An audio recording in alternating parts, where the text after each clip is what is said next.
এই ঢাউসগুড়ি কিন্তু নেমে আসছে, এই তো নেমে আসতেছে ঢাউসগুড়ি, খুবই কাছাকাছি। এই যে দেখেন আমার ঘুড়ি, এই যে ঘুড়ি বড়, অনেক বড় দেখতে পাচ্ছেন ঢাউসগুড়ি। উনি কিন্তু নিজেই ঘুড়িটা আমার বাসার সামনে এই ঢাউসগুড়ি বা ভুমরাগুড়ি বলে আমাদের এলাকায়। এগুলি কিন্তু ভ্রমণের মতো আওয়াজ করতেছে এবং হচ্ছে কিছুক্ষণের মধ্যে মেঘ আসবে এবং প্রচন্ড পরিমাণে বাতাস হচ্ছে। এই জন্য ঘুড়িটাকে এখানে নামিয়ে নিয়ে আসা হচ্ছে এবং এই ঘুড়িটাকে দেখেন, এই যে উনি আমাদের একজন কাকা দাদা, উনি ঘুড়িটাকে নামাচ্ছেন অনেক উপরে, অনেক দ্রুততে উনি ঘুড়িটা নামাচ্ছেন, অনেক দ্রুত বেগে। এখানে আওয়াজটা শুনতে পাচ্ছেন কিনা, আমি কিন্তু পাচ্ছি, খুবই ভ্রমণের মতো এটার আওয়াজ। ঘুড়িটা আস্তে আস্তে নিচে নামানো হচ্ছে। কি ঘুড়ি নাম কি এটা? ঢাউসগুড়ি। হ্যাঁ, ঢাউসগুড়ি দেখতে পাচ্ছি। এখানে আরেকটা ঘুড়ি আছে, এই যে ঘুড়িটা দেখি তো, এই যে এখানে একটা ঘুড়ি, এই যে ঘুড়ি বড়, অনেক বড়, একবারে ওর সমান ঘুড়িটা। দাদা কিন্তু এই বয়সও ঘুড়ি উড়ায়।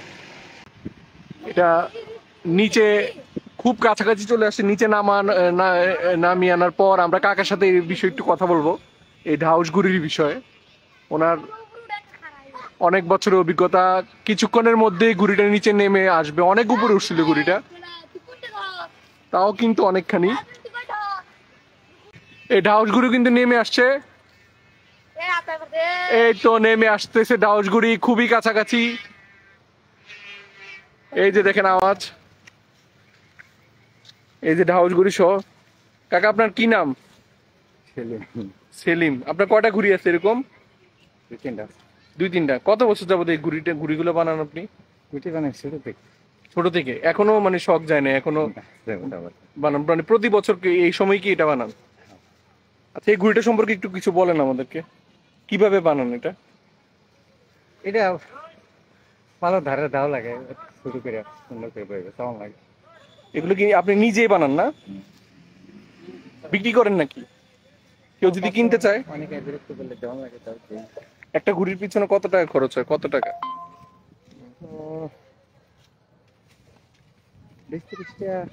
30 টাকার মধ্যে হয়ে যাবে একটা। এই যে দেখতে পাচ্ছেন ঢাউসগুড়ি, উনি কিন্তু নিজেই ঘুড়িটা বানান বা 20-30 টাকার মধ্যে বানান, কিন্তু বাজারে বিক্রি করলে তো এটা অনেক টাকা খরচ, তাই না?